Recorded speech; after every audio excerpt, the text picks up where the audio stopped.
మీ business ఏదైనా మీ ఊర్లో promotion చేయాలంటే అది సుమన్ టీవీతోనే సాధ్యం. ఇప్పుడే సంప్రదించండి.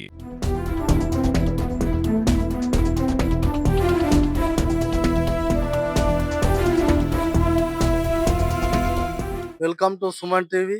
నేను మీ బక్కూరి రవీందర్, నిర్మల్ జిల్లా. ఇక్కడ నిర్మల్ జిల్లా కేంద్రానికి సమీపంలో ఉన్నటువంటి సిద్ధాపూర్ డబుల్ బెడ్రూమ్ల వద్దకు వచ్చాము. గత బీఆర్ఎస్ ప్రభుత్వంలో మొదలుపెట్టినటువంటి డబుల్ బెడ్రూమ్స్ లబ్ధిదారులకు గత 10 సంవత్సరాలు గడిచింది బీఆర్ఎస్ ప్రభుత్వ పాలన. ఆ పాలనలో కూడా లబ్ధిదారులకు డబుల్ బెడ్రూమ్లు అందలేవు. మరి కాంగ్రెస్ ప్రభుత్వం వచ్చి కూడా 2 సంవత్సరాలు గడుస్తుంది. ఈ 2 సంవత్సరాలు గడిచినా గాని లబ్ధిదారులకు ఇదివరకు కూడా డబుల్ బెడ్రూమ్‌లు అలాట్ చేయలేరు. లిస్ట్‌లో వచ్చిన వారికి గూడా అలాట్ చేయలేరు. ఆ లబ్ధిదారులు గూడా పలుసార్లు జిల్లా కలెక్టర్ గారిని ఆశ్రయించారు. ఆశ్రయించినా గాని ఈ 12 సంవత్సరాల కాలంలో గూడా ఈ డబుల్ బెడ్రూమ్‌లు కంప్లీట్ కాలేవు.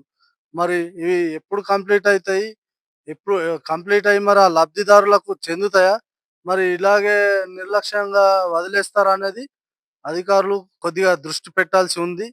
అయితే ఈ డబుల్ బెడ్‌రూమ్‌లు కట్టి సంవత్సరాలు గూడా గడవట్లేదు. ఇగో ఇక్కడ మొత్తం పగుళ్ళు.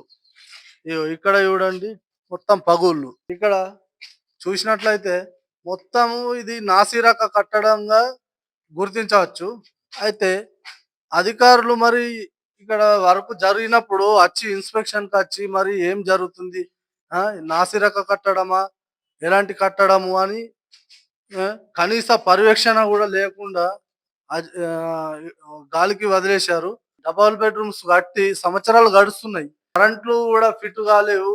ఇక్కడ ఎలాంటి కంప్లీట్ గాకుండా గాలికి వదిలేశారు. మళ్ళీ బయట చూసినట్లయితే వందలాది బస్తాలు సిమెంటు. ఇక్కడ కట్టడమేమో నాసి రకము. ఇక్కడ మనం బయట చూసినట్లయితే వందలాది బస్తాలు సిమెంటు. కాంట్రాక్టరు ఇక్కడ వందలాది బస్తాల్ని పడేసి పడేసి గాలికి వదిలేశారు. అంటే ఇది అధికారుల నిర్లక్ష్యమా మరి? అధికారుల నిర్లక్ష్యమా? మరి కాంట్రాక్టర్ నిర్లక్ష్యమా? మరి కట్టడమేమో నాసిరక కట్టడము. ఇక్కడ వందలాది బస్తాలు వదిలేసి వెళ్ళిపోయారు. ఈ డబుల్ బెడ్రూమ్ కాంట్రాక్టర్ ఎవరైతే ఉన్నారో వారిపై తగిన చర్యలు తీసుకొని త్వరగా డబుల్ బెడ్రూమ్‌లు కంప్లీట్ చేసి లబ్ధిదారులకు అందే విధంగా చూడాలని మా సుమన్ టీవీ కోరుతుంది.